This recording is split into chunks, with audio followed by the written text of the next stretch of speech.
گناہوں کا ہے سر پر بوجھ بھاری،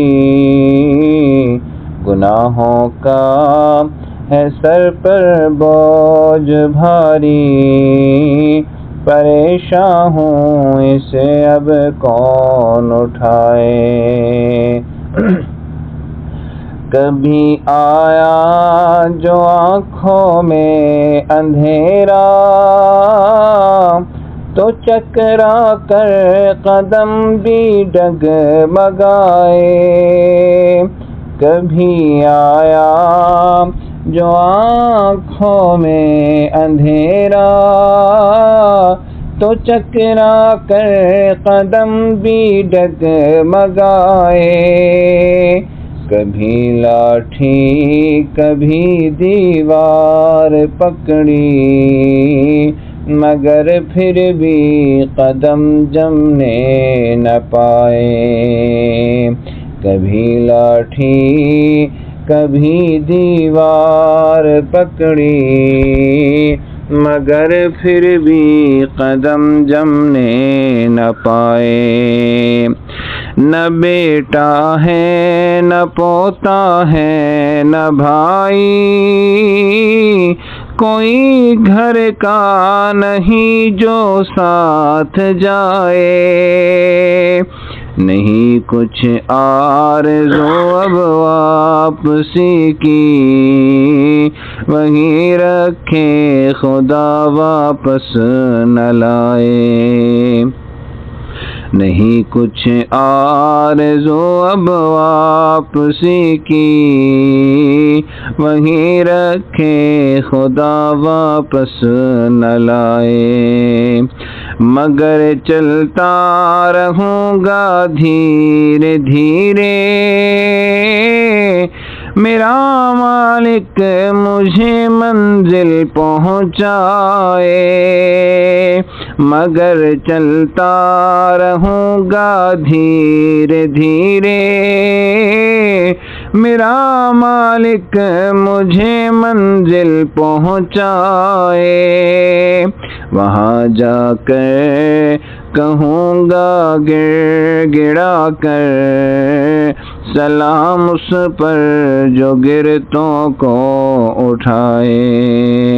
سلام اس پر جو سوتوں کو جگائے۔ سلام اس پر جو روتوں کو ہنسائے۔ سلام اس پر جو اجڑوں کو بسائے۔ سلام اس پر جو بچھڑوں کو ملائے۔ سلام اس پر جو بھوکوں کو کھلائے۔ سلام اس پر جو پیاسوں کو پلائے۔ الحمدللہ رب العالمین، والصلاة والسلام علی سیدنا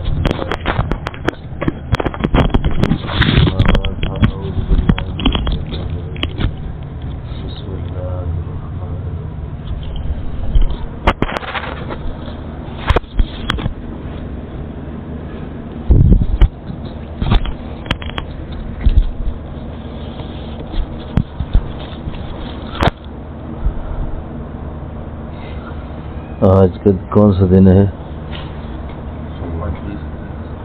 20 اکتوبر روز پیر کا دن ہے، اور 20 اکتوبر 20 اکتوبر ہے۔ ماشاءاللہ سن 2025 ہے۔ جی 28 ربیع الثانی 28 ربیع الثانی کو مدینہ منورہ میں طیبہ طابہ گنبد حضرہ کے سائے میں بیٹھے ہوئے اللہ کا شکریہ ادا کریں۔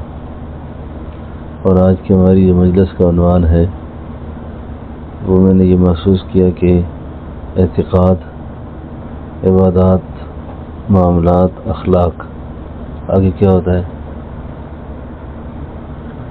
اسلامی سیاست۔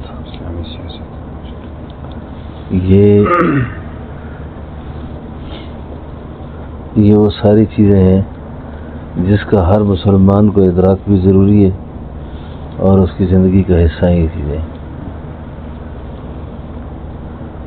اب جس دور سے ہم گزر رہے ہیں یہ دور انتہائی پرفتن دور ہے، انتہائی پرفتن دور ہے، فتنوں کی یلغار کا دور ہے یہ۔ بعض اللہ کے نیک بندے اس دور کو حضرت امام مہدی کے ظہور کے زمانے سے بھی تعبیر کرتے ہیں، لیکن شاید کہ امام مہدی کا ظہور ہماری زندگی میں نہ ہو، لیکن امام مہدی کا ظہور حدیث شریف کی جو تعبیرات ہیں اس کے مطابق ہمارے حضرت فرمایا کرتے تھے کہ بہت آزمائش کا دور ہوگا۔ اس کی تمنا نہ کرو کہ میں وہ وقت دیکھوں، یہ ٹھنڈے کمروں میں سونے والے، پرتعی زندگی گزارنے والے یہ مہدی کے ساتھ نہیں کھڑے ہو سکتے۔ کیا خیال ہے؟ ہاں نا، حدیث میں آتے 3 جماعتیں بنیں گی اس وقت۔ ایک جماعت وہ ہوگی جو سیدھا سیدھا ہاتھ کھڑا کر دے گی، انتہائی کمزور لوگ ہوں گے وہ، ہم نہیں چل سکتے۔ کچھ کہیں گے مانے نہ مانے، بیعت کریں نہ کریں، یہ ایک بہت بڑی ابتلا کا وقت ہے نا۔ اور دوسرے لوگ جو ہوں گے وہ مہدی کے لشکر میں شامل ہو جائیں گے اور شہید ہو جائیں گے، قتل عام ہوگا بہت بڑا۔ اور وہ بیعت جو لیں گے وہ جہاد پر نہیں لیں گے، ایسا وہ قتال پر لیں گے۔ یہ نقطہ یاد ذہن میں رکھیں تاکہ مولوی اور تبلیغی اور رنگ برنگے بزرگ جو ہے نا جہاد کی تعبیریں نہ کریں نا کہ جہاد کو یہ معنی ہے، جہاد کو یہ معنی ہے۔ وہ بیعت قتال پر ہوگی، اور ایسا قتال ہوگا، ایسا قتال ہوگا کہ بس مخلوق کو خدا کٹے گی، خون کی ندیاں بہیں گی۔ ان میں جو تیسرا طبقہ بچے گا نا وہ دین کی حیا کا کام کرے گا۔ بس ہو گیا، وہ طبقہ ایسا ہوگا کہ جو دین کا کام کرے گا۔ تو اب اس وقت میں اسلامی سیاست کو سمجھنا اور اسلامی سیاست کے لیے اپنی توانائی خرچ کرنا، غور و فکر کرنا، یہ میرا خیال ہے بہت ضروری ہے، وگرنہ دشمن ہمیں ترنے والا بنا کر نا مروائے گا۔ کیسے؟ آپ دیکھتے ہیں نا کبھی شیعہ سنی کے نام پہ جنگ ہوتی ہے ادھر، اور یہ دشمن کراتا ہے۔ جنگ نہ سنی کے مفاد میں ہے نہ شیعہ کے مفاد میں ہے۔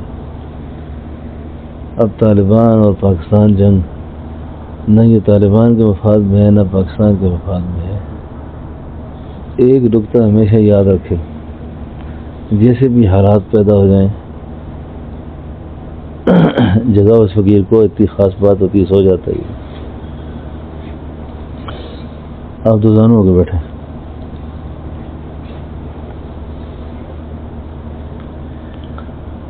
جیسے بھی حالات پیدا ہو جائیں، جیسے بھی حالات پیدا ہو جائیں، جنگ کی کبھی حمایت نہیں کرنی۔ یہ اسلامی سیاست کے اصولوں میں سے ایک اصول یہ ہے کہ جنگ کبھی بھی کسی مسئلے کا حل نہیں ہوتا، اور کبھی بھی بھڑکیلی یا جذباتی باتیں کر کے اپنی چیزوں کو نقصان پہنچانا یہ عقل مندی نہیں ہے۔ جہاں جنگ کی بات ہو وہاں سے نکل جائیں۔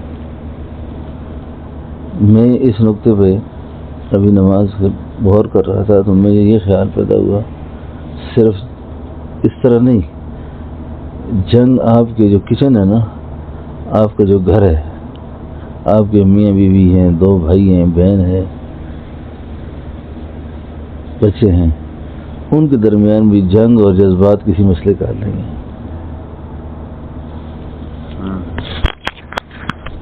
میں نے ایک دفعہ حضرت کو عرض کیا، میں نے کہا یہ تربیت کے لیے بندہ ڈانٹ سکتا ہے بیوی کو، بچوں کو ڈانٹ سکتا ہے؟ میں تربیت کے لیے تو بندے کو موم ہونا پڑتا ہے۔ تربیت ڈانٹ کے قدر ہوتی ہے، وہ تو بغاوت پیدا ہوتی ہے۔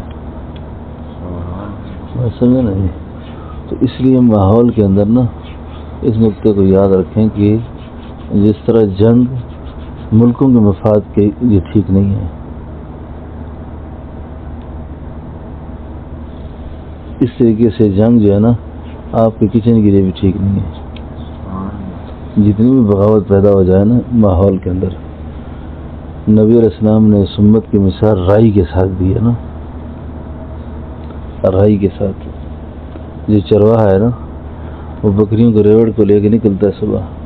کتنی بکریاں ایسی ہوتی ہیں جو اس کو تنگ کرتی ہیں، کوئی ایسے بھاگتی ہے کوئی ایسے بھاگتی ہے، لیکن کوئی چرواہا ایسا نہیں ہے جو بکری کو چھوڑ کے آ جائے، وہ سب کو سمیٹتا ہے، لے کر آتا ہے.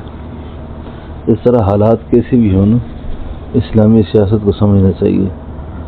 اور اسلامی سیاست کے جو جنگ کے اصول ہیں نا، جنگ کے اصول ہیں، آپ حیران ہوں گے کہ رسول اللہ صلی اللہ علیہ وسلم کی جو حیات طیبہ ہے نا، آپ کی جو 63 سالہ ظاہری حیات طیبہ ہے، اور اس میں مدینہ طیبہ کا کتنا عرصہ ہے؟ 10 سال. جتنا جہاد، جتنی جنگی مہمات ہوئی ہیں وہ اس 10 سال میں ہوئی ہیں. اور آپ صلی اللہ علیہ وسلم نے جس حکمت اور جس بصیرت کے ساتھ ریاست مدینہ کا جو تصور پیش کیا، آج کل آپ لوگوں نے ریاست مدینہ کا نام بہت سنا ہے نا. اس ریاست مدینہ میں تو ہم نے یہی سنا ہے کہ 4 مرغیاں اور 2 مرغے ہوں اور 8 انڈے ہوں گے. کیا کہتے تھے؟ کٹے مرغی انڈے. بھائی یہ ریاست کا تصور ہے،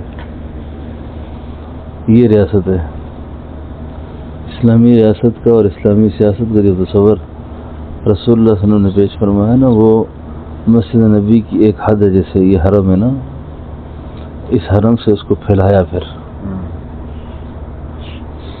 اس کو پھیلایا انصاف کے ساتھ یا عدل کے ساتھ. انصاف کی کیا تعریف ہے؟ برابری. اور عدل مساوات نہیں، ہر ایک کے حق کے مطابق اس کو، ہر ایک کی ضرورت کے مطابق اس کو. تو رسول اللہ صلی اللہ علیہ وسلم نے ایسا عدل فرمایا، ایسا انصاف فرمایا کہ جس کی مثال آپ کو نہیں ملتی. کہ فاطمہ نام کی عورت چوری کرتی ہے، فاطمہ نام کی عورت چوری کرتی ہے، اور ایک صحابی آ کے عرض کرتے حضور یہ اپنے قوم کی بڑے اعلیٰ خاندان کی غلطی ہوگی اس سے. اب یہاں عدل یہ ہوتا ہے کہ اگر یہاں پہ فاطمہ بنت محمد بھی ہوتی نا، وہ بھی سزا کاٹتی آج. جی اچھا، اس کے پیچھے بھی اسلامی سیاست میں ایک نقطہ اور سمجھیں. حضور کے پاس اگر مسئلہ آیا نہیں ہے نا، پیش نہیں ہوا، تو حضور اس بات سے بھی منع کرتے تھے کوئی اپنے آپ کو پیش نہ کرے. سمجھے نقطے کو؟ یعنی ایک آدمی نے آ کے اپنی کوئی مسئلہ بیان کیا نا، حضور نے چہرہ پھیر لیا. اس طرح وہ اس طرح سے بات کرتے ہیں، حضور ادھر ہو جاتے ہیں، مسئلے کو ختم کرو اس کو. اب کیونکہ ہمارے ہاں علم نہیں ہے، معلومات بھی نہیں ہے، اور ذوق نہیں ہے اس طرف کا، ہم نے صرف دین سمجھا ہے نماز کو. اب اس کی نماز کو دین سمجھ کر ہمیں اسلامی سیاست کے ان چیزوں پر ہماری نگاہ نہیں ہوتی، تو ہم میدان میں خالی ہوتے ہیں. کوئی بات کرنے لگا تھا، بڑی خاص بات تھی. یہ جتنی اسلامی سزائیں ہیں، تعزیرات ہیں، حدود ہیں، ان کا مقصود صرف اسے ڈراوا ہے. یہ نہیں کہ اسلام نہیں چاہتا کہ لوگوں کا ہاتھ کٹے پھر مزدوروں کو پھرتے ہیں لوگ. صرف اگر ایک کو سزا صحیح ہو جاتی ہے، باقی اس کے خوف سے ایسا کام نہ کریں. بہرحال تو کیونکہ اسلامی سیاست کی سمجھ، اس کا فہم، ادراک، یہ بھی ہمارے لیے انتہائی ضروری ہے کہ معاشرے کے اندر ہمیں روز پیش آنے والے مسائل میں کیا لائے عمل طے کر سکیں. ہم جس دور سے ہم گزر رہے ہیں، امام مالک فرماتے ہیں کہ اگر آپ کو زمانے کے علم نہیں ہے تو آپ جاہل ہیں. حضرت فرمایا کرتے تھے کہ مدبر پیر کی، مدبر عالم کی مدبر شخص کی ایک علامت ہوتی ہے، یہ ہم سب یاد رکھیں اس کو. اور کیا علامت ہوتی ہے کہ وہ معاشرے میں چلنے والی تحریکات اور ہر طرح کی معلومات رکھتا ہے، فتنوں کے بارے میں پورا ادراک رکھتا ہے، چیزوں کے بارے میں پورا، لیکن کس چیز کو کہاں استعمال کرنا ہے، کس موقع پہ استعمال کرنا ہے، یہ الگ سوال ہے. پھر بات سمجھے نا؟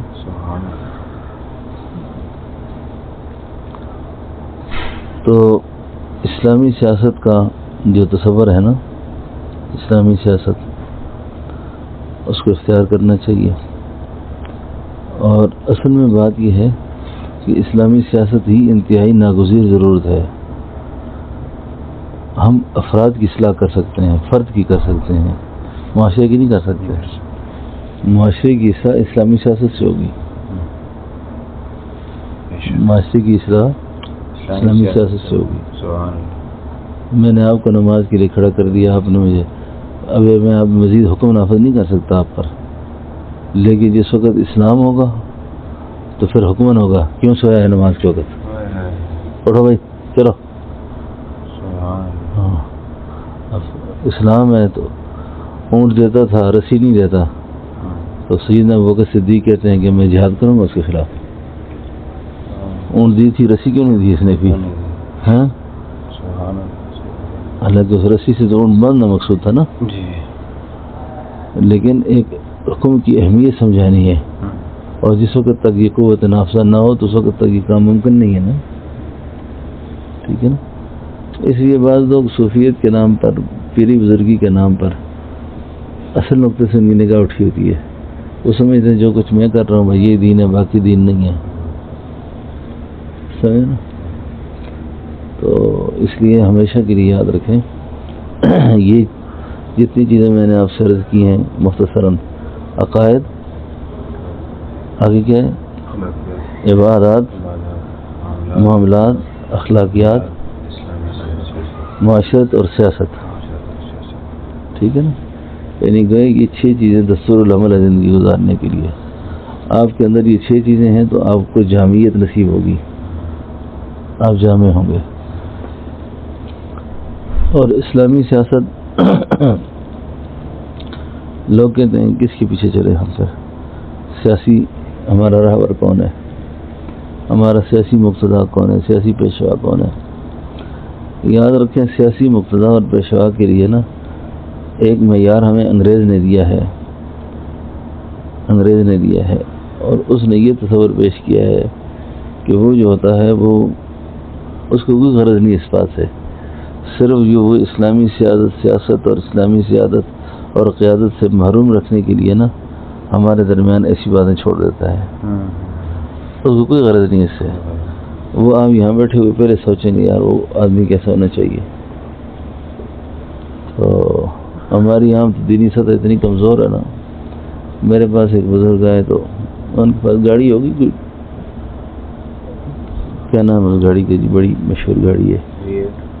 نہیں جی، بڑی خاص گاڑی تھی وہ. آج کل تو میرا خیال عام ہو گئی ہے، 10-12 سال پہلے بی ایم ڈبلیو بھی آ گئی. بی ایم ڈبلیو میں آئی جی تو ملک صاحب مجھے کہتے جی میں بڑا متاثر تھا جی، بڑا متنفر ہو گیا ہوں. مجھے خیر ہو وہ چھوڑو جی، بی ایم ڈبلیو میں بیٹھے ہو، میں گدھے پہ آئے ہو. بی ایم ڈبلیو میں آئیں گے، دیکھو کتنی چڑ ہے. یعنی انگریز نے ایک ذہن دیا ہے کہ دیندار آدمی کے پاس، عالم آدمی کے پاس، کسی بزرگ کے پاس کوئی اچھی چیز نہیں ہونی چاہیے. اگر وہ ہوگی تو اس کا مطلب وہ دنیا پرست آدمی ہے وہ. اب اسلامی سیاست کے ساتھ بھی یہی ہوا. آپ اس کو پیر مانیں، مقتدا مانیں، پیشوا مانیں، اگر یہ ووٹ مانگ لے، یہ وزیر بن جائے تو یہ تو دنیا دار ہے. یہ ذہن دیا گیا ہے، یہ ذہن دیا گیا ہے.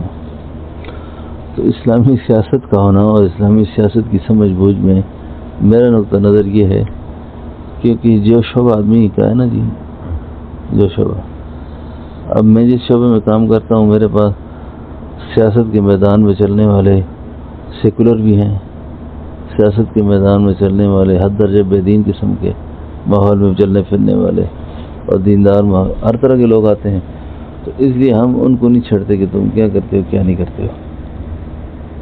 اگر ہم ان کے نظام کو چھیڑیں گے نا، جو ہم کر رہے ہیں وہ بھی نہیں کر سکیں گے۔ لیکن اسلامی سیاست میں جن کے پیچھے ہم چلتے ہیں یا جس کو صحیح سمجھتے ہیں اس کو اپنی جگہ صحیح سمجھتے ہیں۔ کم از کم مداہنت نہیں کرنی چاہیے آدمی کو نا، ٹھیک ہے۔ اور یہ جو ہم لوگ بیٹھے ہوئے نا، کیونکہ تربیت کے لیے نا جو سیاست کی مختلف پارٹیاں ہوتی ہیں، جس طرح اب ایک آدمی اس کی لیڈرشپ تک پہنچ چکا ہے، میرا نقطہ نظر یہ ہے کہ آپ اس کو بھی پیچھے نہ لائیں، وہ جدھر کھڑا ہے ادھر سے اس کو سنبھالیں،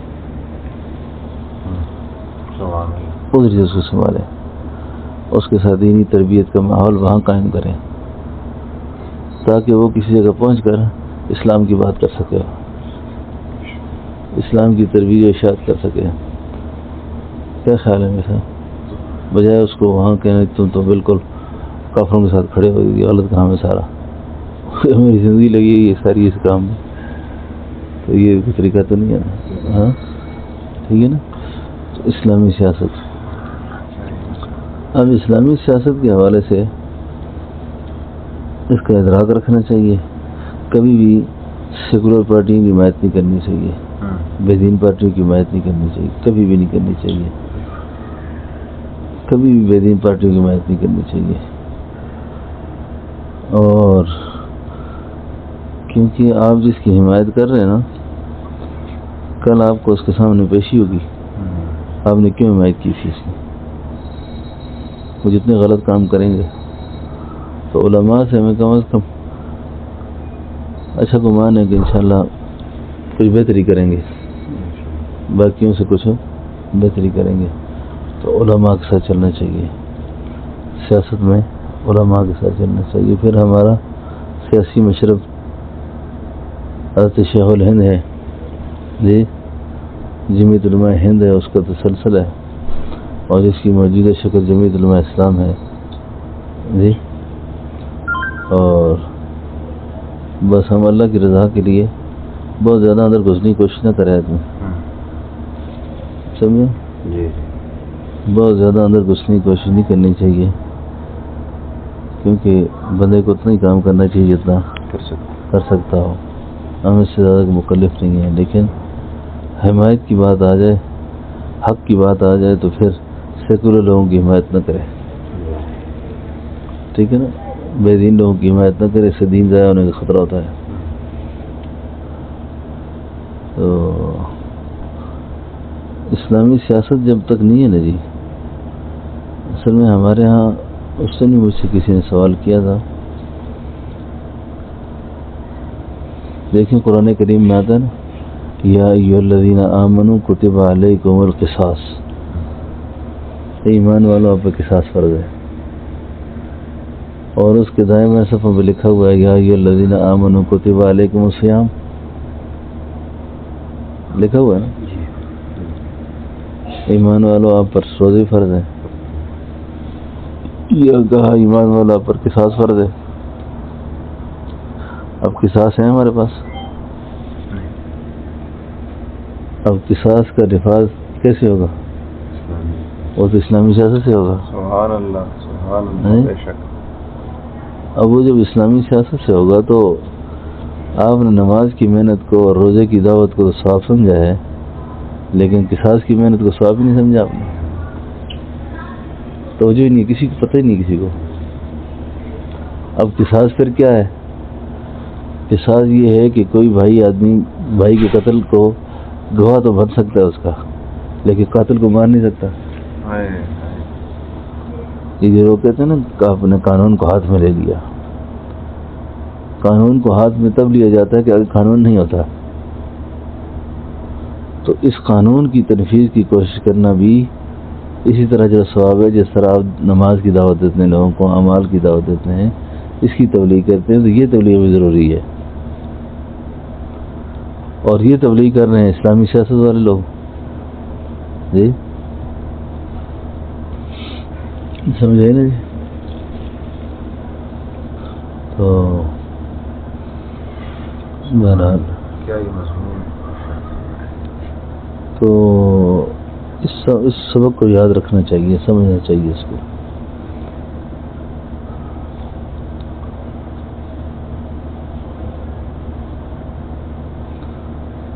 سبحان اللہ.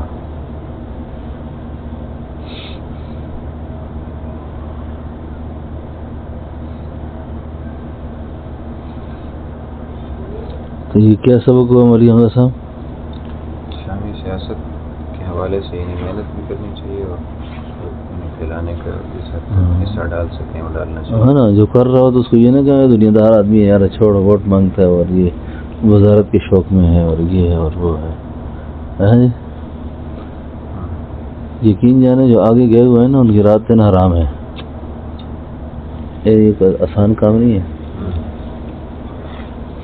آسان کام نہیں ہے، بہت مشکل کام ہے یہ. تو یہ بھی دین کا ایک شعبہ ہے. ایسا یہ دین کا ایک شعبہ ہے اور اس دین کے شعبے کی بھی اپنی جگہ ایک اہمیت ہے. اللہ اکبر.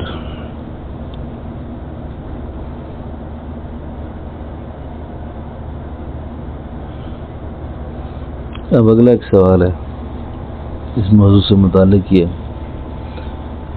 امیر صاحب جاگو یا خدا کے بندے، کروڑوں کی بات کر رہا ہوں، نماز کی باتیں تو سن سن کے یہ سنیں.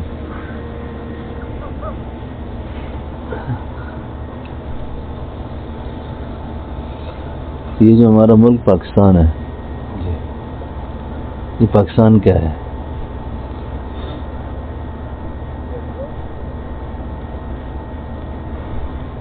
آپ یہ کہیں کہ پاکستان ایک اسلامی ملک ہے.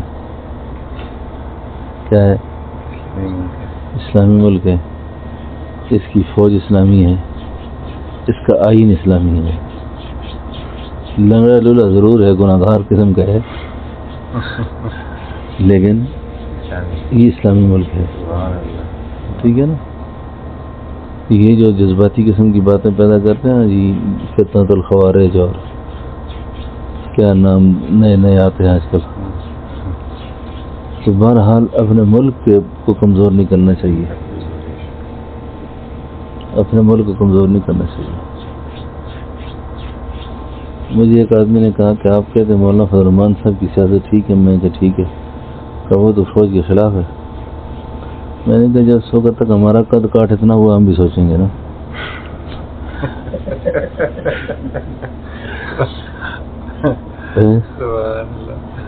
بندے کو اپنے قد کاٹنے پر بات بھی کرنی چاہیے.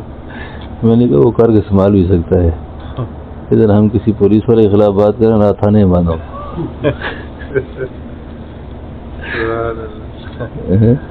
ایسے غلط کام نہیں کرنے چاہیے. کبھی بھی جذباتی باتیں، بڑکیلی باتیں، یہ ماحول ہے بنایا جاتا ہے ایسے کہ ان کو ملک کے خلاف استعمال کریں، پاکستان کے خلاف استعمال کریں. یہ دشمن کی سازشیں ساری. ٹھیک ہے نا؟ اور یقین جانیں پاکستان پھر بھی اللہ کی بہت بڑی نعمت ہے ہمارے پاس. جتنا ہم کھل کے تبلیغ کر سکتے ہیں، جلسے کرتے ہیں، اجتماع کرتے ہیں، بیٹھتے ہیں، دین کی بات کر سکتے ہیں. آپ دیکھتے نہیں رات 2 آدمی یہاں سامنے آتے پیچھے ایجنسیاں والے دوڑتے ہیں. کیوں؟ کیا کر رہے ہیں آپ؟ یعنی اللہ کی بات بھی کھول کے 2 بندوں کے سامنے نہیں کر سکتا یہاں آدمی. تو اللہ کا شکر ادا کرنا چاہیے کہ ہمارا ملک آزاد ہے، اس کا ایک آئین ہے اور اسلامی آئین ہے وہ. ٹھیک ہے. تو جب کہ ابھی افغانستان اور پاکستان کی جنگ ہے، نہ یہ پاکستان کے اسلام پسند چاہتے ہیں نہ افغانستان چاہتا ہے. بھئی یہ دشمن کی سازش ایسی ہوتی ہے کہ بندہ اس کو نہیں سمجھ سکتا. منافقین ہر دور میں رہے نا، ہر دور میں رہے. اب یہ جو عرض کیا میں نے نا، عقائد، عبادات، معاملات، اخلاق، معاشرت اور اسلامی سیاست اب یہ جو چیزیں ہیں نا، یہ جو مولانا الیاس صاحب رحمۃ اللہ علیہ نے ارشاد فرمایا نا جی کہ آپ اپنے کام کو 6 صفات کے ساتھ متصف کر لیں، یہ سارے کام کرنے ہیں ہم نے، لیکن اس میں 6 صفات کو شامل رکھنا ہے، 6 صفات کو۔ یہ تصوف کے اصل الاصول ہے، یہ حضرت امام غزالی کا نظریہ ہے یہ، اور یہی رسول اللہ علیہ وسلم کی تعلیمات ہیں کہ آپ یہ کام کریں گے لیکن اس کی بنیاد میں یہ 6 چیزیں نہ ہوں گی تو یہ کام اللہ کے یہاں قبول نہ ہوگا، چاہے آپ کی عبادات ہیں، چاہے آپ کے اعتقاد ہے، چاہے آپ کے معاملات ہیں، چاہے آپ کے اخلاق ہے، چاہے آپ کی سیاست ہے، اس میں 6 چیزیں ہیں۔ کلمے والا یقین، کلمے والا یقین، اللہ کا دھیان، اللہ کو راضی کرنے کا جذبہ، فضائل کا شوق، نفس کا مجاہدہ، اور نبی علیہ السلام کا طریقہ، اس کو کہتے ہیں علی منہاج النبوہ۔ اس نہج پہ جب ہوں گے، اس طریقے سے کریں گے تو پھر آپ کی یہ ساری چیزیں قبول ہیں۔ کلمے والا یقین کہ اللہ ہی کے لیے میں کر رہا ہوں، اللہ کے علاوہ میرا کوئی جذبہ نہیں ہے، اللہ کے علاوہ میرا کوئی جذبہ نہیں ہے، اور اللہ کو پتہ ہے کہ یہ کس کے لیے کر رہا ہے۔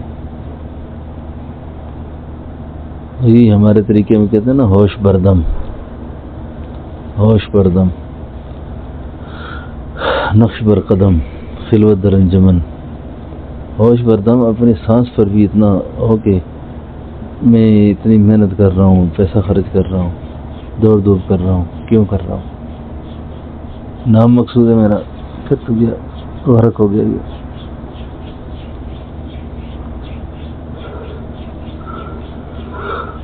ہر وقت دل پہ پیرا ہو، ہر وقت دل پہ پیرا ہو اللہ کا دھیان، اللہ ہی راضی ہو جائے مجھ سے بس۔ اور فضائل کا شوق یہ ہے کہ اللہ تعالیٰ ان رضا والے اعمال کی بدولت جنت دیں گے، اور جنت بھی دیں گے اور جنت سے بڑھ کر بھی کچھ دیں گے۔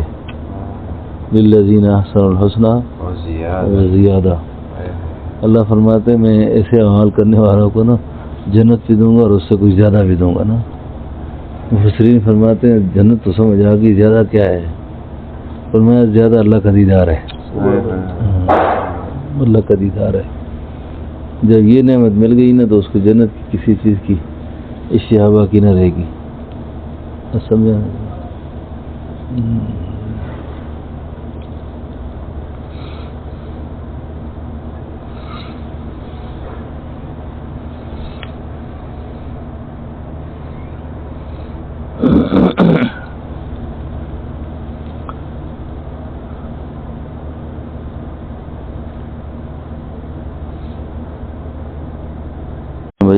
بیک وقت خانقاہ بھی چلائی ہے اور اسلامی سیاست بھی کیا نا۔ سن 70 کا جو الیکشن تھا پاکستان میں، سن 70 کے الیکشن میں حضرت بلوی نے 37,000 ووٹ لیے تھے شیع آباد ملتان سے، حضرت عبداللہ بلوی۔ مفتی محمود صاحب رحمۃ اللہ نے بھٹو کو شکست دی تھی، مولانا غلام اویس زاروی نے ایک بادشاہ خان تھا اس کو شکست دی تھی، مولانا عبدالحق صاحب اکوڑا خٹک میں اجمل خٹک کے باپ کو شکست دی تھی۔ یہ سارے وہ لوگ ہیں جو اسلامی علوم میں سند کا درجہ رکھتے تھے، اس شان کے لوگ تھے یہ۔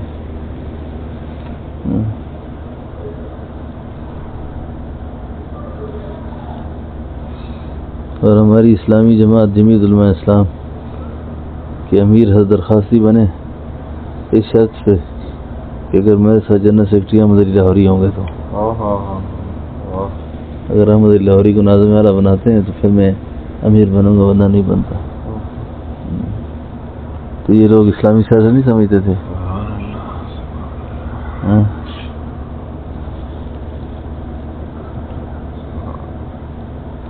اللہ تعالیٰ نے ان حضرات کو کچھ نہ کچھ دیا ہے۔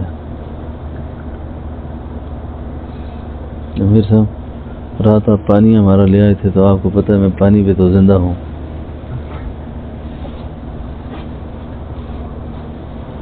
بات سنیں، صرف پانی کے لیے نہ دوڑے نا، ہو سکتا ہے واپس آئیں تو کوئی کہیں دودھ چاہیے، پھر کیا